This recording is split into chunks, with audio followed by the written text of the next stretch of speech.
Hey guys, Sanjeev यार, welcome back to my channel. और आज मैं the cultivating in the world of super powers का 4th पार्ट एक्सप्लेन करने जा रहा हूँ। तो चलिए गाइस, बिना किसी देर के, बिना किसी हिचकिचाहट के शुरू करते हैं आज की वीडियो।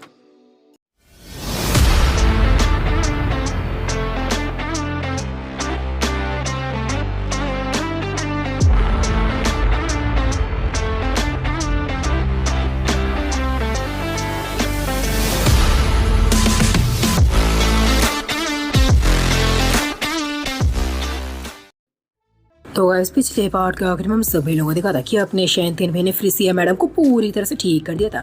उसके बाद उनके रोबोट डॉग से पता चला था कि फ्रिसिया की ऐसी हालत का जिम्मेदार कोई और नहीं बल्कि शार्क है। वही शार्क जिससे शैंतीन भाई ने पिछली बार खत्म कर दिया था।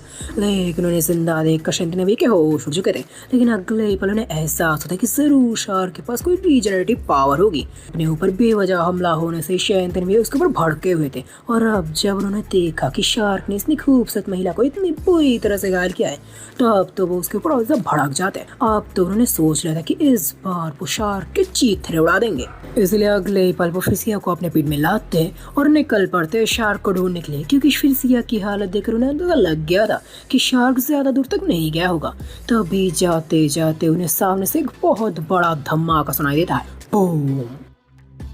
और उस तरफ जहाँ पर धमाका हो रहा था वहाँ पर शार्क और क्विंगमिंग लड़ रहे थे। असल में जब शार्क साहब को अपनी वाइटलिटी रिकवर करने के लिए फ्रिसिया मैडम को कंज्यूम करने का मौका नहीं मिला, तब वो क्विंगमैन के पीछे हाथ धोकर पड़ गई थी। मैडम को भाई साहब ने बड़े आसान शिकार समझा था, लेकिन कुछ ही पल में उन्हें एहसास होता है कि इतना भी अच्छा नहीं था उनका लक, क्योंकि लड़की दिखा रही थी ताकत बड़ी भयानक।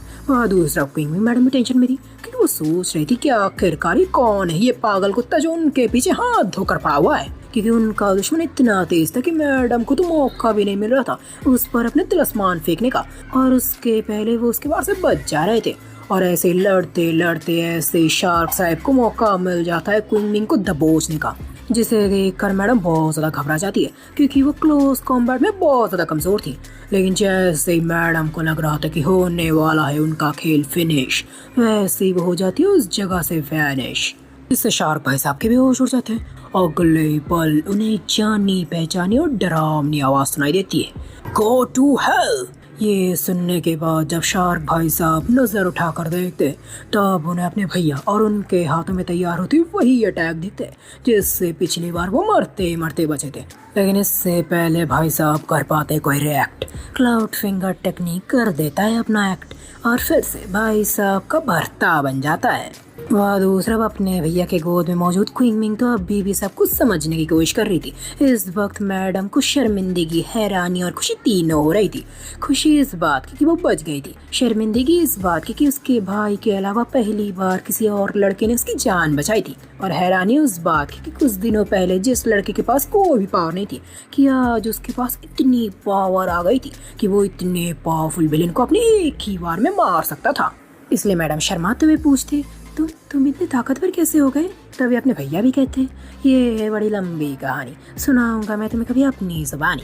इसके बाद अपने भैया उसे पूछते क्या उसके पास और तिलिस्मान है, क्योंकि उसके पास रीजनरेशन की पावर है। जो सुनकर मैडम भी सारा मामला समझ जाती है। इसके बाद वो अपने बच्चे को सारा तिलिस्मान शार्क के बच्चे कुछ हिस्से पर फेंक देती है, जिससे तो भाई साहब के राग भी नहीं बचती। फिर विलेन का निपटारा करने के बाद हीरो हीरोइन दोनों आपस में मेलजोल बढ़ाने लगते हैं, क्योंकि इसी से ही तो हमारी कहानी आगे बढ़ेगी। तभी अपने भैया पूछते कि वो दोनों हमेशा जंगल में मिलते हैं, क्या जंगल में उनका कोई घर है? तभी मैडम भी हमें देते हैं और कहती है, हाँ जंगल में हमारा घर है, क्या तुम मेरे घर आना चाहोगी? अब भाई जब खूबसूरत लड़की आपको अपने घर आने के लिए पूछ रही है, अब मना करे भी तो कैसे? लेकिन अपने भैया मैडम के साथ जाने से पहले फ्रिसिया मैडम का सारा मामला सॉर्ट आउट करना चाहती थी, इसलिए वो मैडम से कुछ पल का वक्त मांगकर वहाँ से तुरंत निकाल लेते हैं। वहाँ दूसरा समुद्र के गहरे तल में कई हजार मीटर नीचे हमें एक बड़ी सी सबमरीन दिखाया जाता है, जिसके एक बड़े से कमरे के बड़े से एलईडी टीवी में एक न्यूज आ रही थी, जहाँ पर बताया जा रहा था कि इन दिनों ए रैंक और एस रैंक विलेंस का हमला बहुत ज्यादा बढ़ गया है, जिन्हें काबू में करने के लिए हीरो एसोसिएशन ने टेलीकिनेसिस मैन और उसकी पूरी टीम को भेजा है। ये सुनकर टीवी के सामने बैठे दो इंसानों में से एक इंसान, जिनमें से एक लड़की थी, वो कहती है, वाह हमारा प्लान काम कर रहा है, अब जो जल्दी सभी हीरोज हमारे कब्जे में होंगे। लेकिन याद रखना, तुम किसी भी हालत में किसी भी हीरो को मत मारना, क्योंकि हमारे बॉस का प्लान है उन सभी के पास को एक्सट्रैक्ट करना। उनके सामने बैठा हुआ वो आदमी जिसका नाम डीप सीकिंग था, जो एक एस रैंक विलन था, वो इस बात को अच्छे समझ जाता है और हामी देता है। दूसरा शैंतियन भैया पहुंच चुके थे फ्रिसिया मैडम के पास, जहाँ पर पहुंचते ही वो फ्रिसिया मैडम से उनका हाल चाल पूछती है। तभी मैडम भी पुरानी बातों को याद करते हुए शर्म से लाल होते हुए अपने भैया से उनकी जान बचाने के लिए और उन्हें हील करने के लिए और उनकी मिशन को पूरा करने के लिए उन्हें थैंक यू बोलती है। ये सुनकर अपने भैया हैरान हो जाते हैं और अपने भैया को इतना हैरान होते देख मैडम बताती है कि मैडम के रोबोट डॉग ने उनके सारे एक्शन को रिकॉर्ड किया है। तभी मैडम अपने भैया से पूछते हैं कि अब वो हीरो एसोसिएशन को भी नया हीरो है। तभी अपने भैया भी हंसते मुस्कुराते हुए कहते हैं, नहीं मैडम, अभी भी मैं हूँ एक 16 साल का बच्चा, अभी भी मैं हीरो वाले काम में हूँ थोड़ा सा कच्चा। और ये सुनकर तो मैडम के होश उड़ जाते। उन्हें समझ में नहीं आ रहा था कि कैसे है एक बच्चे में इतना दम कि वो फोड़ दे इस क्लास विलेन का बम। तभी मैडम को हैरान होते देख अपने भैया भी उनसे रिक्वेस्ट करते कि क्या वो उनके और क्वीमिंग के बात को सीक्रेट रखेंगे। मैडम मान जाती, क्योंकि कुछ ताकतवर लोग ऐसे होते जो दुनिया के शोर शराबे से दूर रहते लेकिन अपना काम बखूबी निभाते, क्योंकि उन्हें दौलत शोहरत से कोई फर्क नहीं पड़ता। यही सोचकर मैडम के मन में अपने भैया की छवि और तो बड़ी हो जाती है। लेकिन मैडम को क्या पता कि अपने भैया तो उनसे इस बात को सीक्रेट रखने इसलिए कह रहे क्योंकि इस रैंक विलेन को हराना पूरी तरह से उनकी किस्मत पर डिपेंड करती है। मैडम को ये बात नहीं पता थी। फिर थोड़ी देर तक बातें मुलाकातें करने के बाद मैडम वहाँ से जाने लगती है, लेकिन जाने से पहले वो अपने भैया को एक डिवाइस देती है ताकि वो अपने भैया के साथ टच में रह सके। और जाते जाते वो अपने भैया को अपनी गर्लफ्रेंड के पास जाने को कहती है। और ये सुनकर अपने भैया तो शर्म से लाल हो जाते हैं, क्योंकि उन्हें तो उस लड़की का नाम भी नहीं पता था। यही सोचकर जब वो क्वीमिंग से दोबारा मिलती है तब वो पहले उनसे उनका नाम पूछती है। फिर ऐसे वो दोनों एक दूसरे के साथ अपना मेलजोल बढ़ाने लगती है। और ऐसी बातें करते करते अपने मेलजोल बढ़ाते बढ़ाते वो लोग पहुंच चुके थे क्वीमिंग के घर, जहाँ पर मैडम ने अपने भैया को एक बैरियर के माध्यम से अपने घर ले आए थे। और ये बैरियर कोई ऐसा वैसा बैरियर नहीं था, एक ऐसा बैरियर था जो उनके तिलिस्मान टेम्पल और पूरी दुनिया को उनसे अलग करता था। शैंतियन भैया को अपने सर के ऊपर एक बहुत ही पावरफुल तिलिस्मान दिखता है, जिसके अंदर बहुत ही पावरफुल स्पिरिचुअल एनर्जी मौजूद थी, जिसे देखकर शीशी मैडम अपने भैया को समझाती है ये तिलिस्मान एक बहुत ही पावरफुल तिलिस्मान है। ये यहाँ पर इसलिए लगाया गया है कि बाकी इमॉर्टल वॉरियर्स को यहाँ पर आने से रोका जा सके, क्योंकि अगर ये बैरियर नहीं होता तो बहुत पहले इमॉर्टल वॉरियर्स इस दुनिया में आ जाते। और यहाँ पर आकर जब वो देखते कि यहाँ पर इतने कमजोर लोग हैं और यहाँ पर बस कुछ ही ताकतवर लोग हैं, तब वो बिना सोचे इस दुनिया पर कब्जा जमा लेंगे।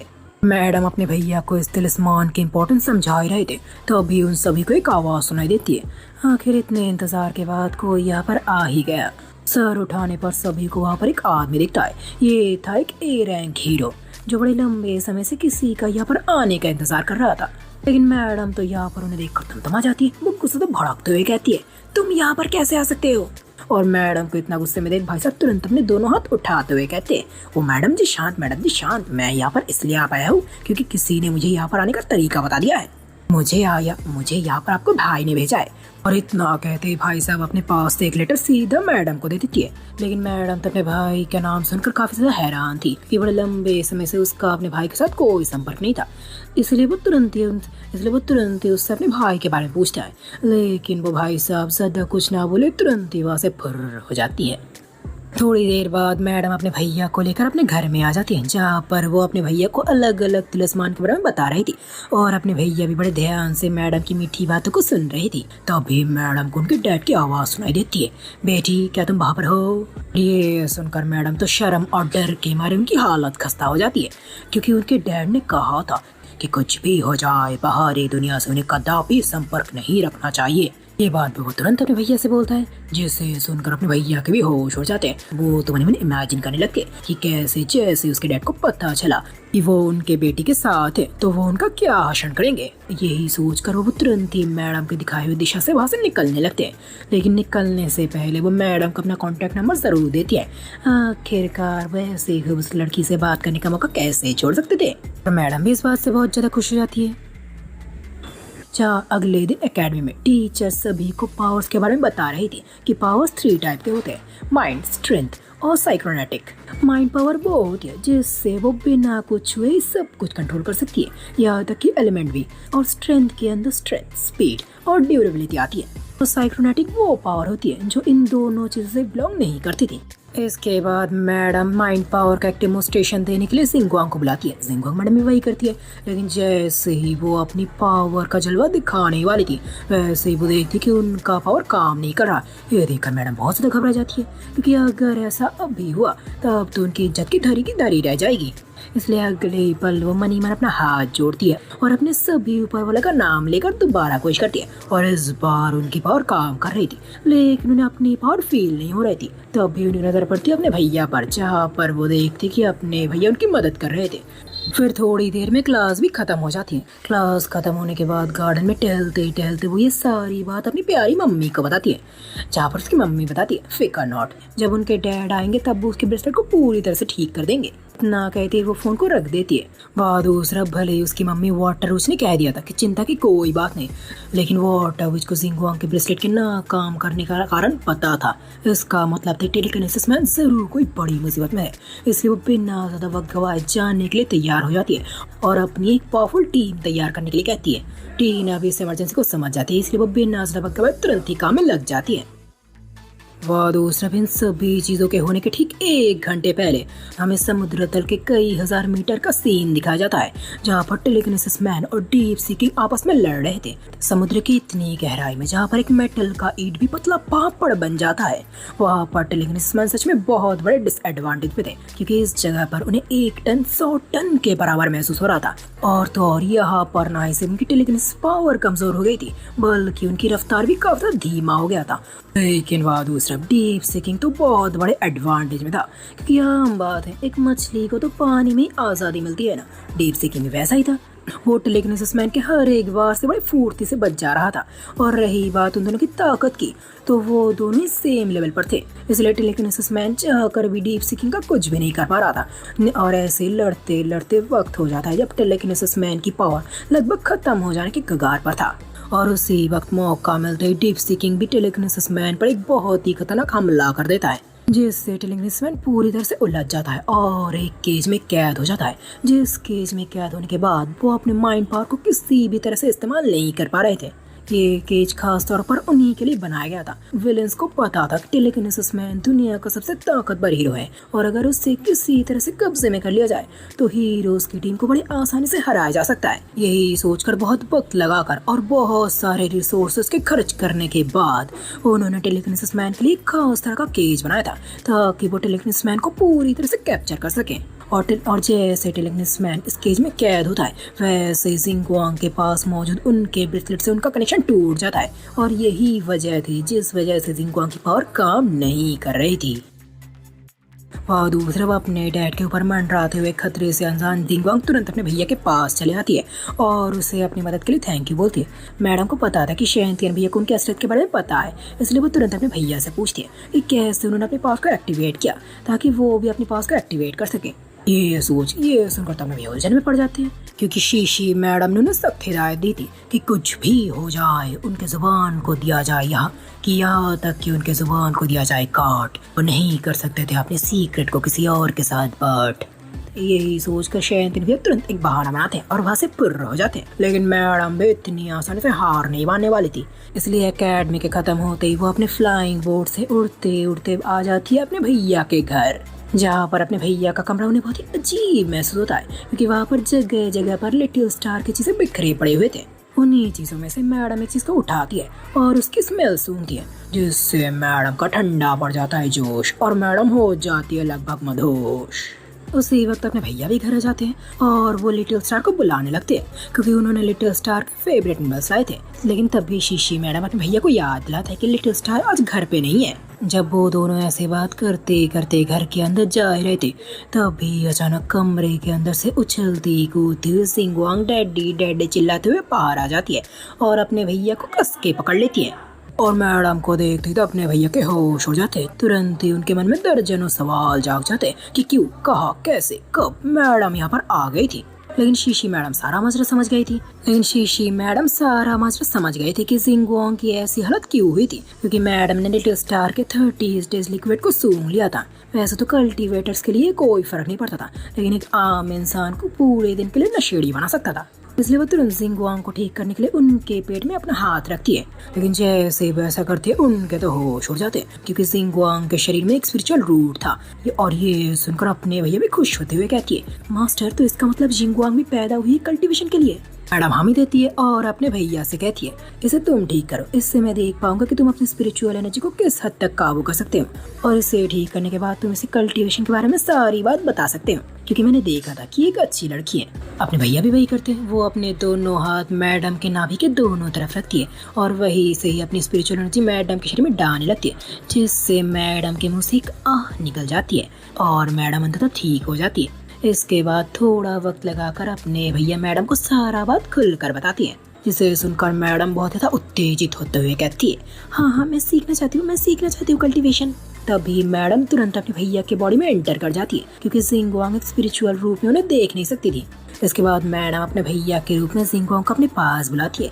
इससे मैडम शर्मा जाती है। हाँ मानता हूँ कि उन दोनों के बीच पहले भी चुम्मा चाटी हो गई थी, लेकिन वो एक एक्सीडेंट था। लेकिन अपने भैया से कुछ भी नहीं करते, वो मैडम को अपने पास बुलाकर सीधा मैडम के सर पर एक पप्पी देती है। इससे अगले ही पल मैडम को अपने अंदर एक अलग ही फील महसूस होता है। उन्हें एहसास होता है कि उनके शरीर से मानो कोई जंजीरें टूट गई हो और उन्हें एक अलग ही पावर का एहसास होता है। उन्हें अपने आसपास मौजूद स्पिरिचुअल एनर्जी महसूस होती है। फिर जैसे ही वो इस एहसास से बाहर आती है, उनकी नज़र शीशी मैडम पर पड़ती है, जिसे देखकर वो उन्हें देखती रह जाती है क्योंकि शीशी मैडम सच में बहुत ही ज़्यादा खूबसूरत थी। इसलिए वो उनकी तारीफ करते हैं। तभी शीशी मैडम जिंगवांग से कहती है कि अब तुम कल्टीवेट कर सकते हो। ये सुनकर जिंगवांग की खुशी का ठिकाना नहीं रहता और वो तुरंत ही मैडम को गले से लगा लेती है। उसी वक्त अपने भैया सभी को बताते कि डिनर का टाइम हो गया है। इतना बताकर वो चल पड़ते हैं अपने डिनर का तैयारी करने। थोड़ी देर बाद सभी डिनर करने के लिए बैठते हैं, जहाँ पर अपने भैया का बनाया हुआ खाना खाकर मैडम की खुशी का ठिकाना नहीं रहता। और तो और उसके साथ युनशु की अच्छी खासी मेल जोल भी बढ़ जाती है। यहाँ पर युनशु तो जिंगवांग से मिलकर बहुत ज़्यादा खुश थी और ऐसे ही खुशी वो जिंगवांग से कहती है कि वो जब चाहे यहाँ पर आ सकती है। ये अपने भैया मैडम से पूछते हैं कि तुम्हारे पेरेंट्स तो सुपर हीरो है, तुम अपनी लाइफ कैसे गुजारते हो। ये सुनकर जिंगवांग मैडम दुखी हो जाती है और कहती है, मेरे पेरेंट्स हीरो है इसलिए उनके साथ मुझे मिलने का मौका ही नहीं मिलता। बचपन से मेरे पास एक रोबोट नानी थी जो मेरा हमेशा ख्याल रखती थी। ये सुनकर अपने भैया भी समझ जाते कि हमेशा सुपर पेरेंट्स होना भी कूल नहीं होता। खाना वाना करने के बाद जिंगवांग और अपने भैया थोड़ा टीवी देखने लगते हैं और टीवी में आते हुए न्यूज से उसे पता चलता है कि उसके डैड कितने बड़े खतरे में हैं। ये सुनकर तो मैडम बहुत ज्यादा घबरा जाती है कि कैसे वो अपने डैड को बचा सकती है। तो गाइस क्या होगा आगे, कैसे बचाएंगे जिंगवांग मैडम अपने डैड को, कैसे मदद करेंगे अपने भैया जब उन्हें पता चलेगा जिंगवांग कैसे खतरनाक कदम के बारे में। जानने के लिए देखते रहिए आप मेरी इस कहानी को the cultivating in the world of super powers. Guys मेरी वीडियो अगर आपको थोड़ा सा भी अच्छा लगता है तो प्लीज आप मेरी वीडियो को एक लाइक शेयर एंड सब्सक्राइब जरूर ठोक देना। तो चलिए गाइस आज के लिए विदा लेता हूँ आपसे।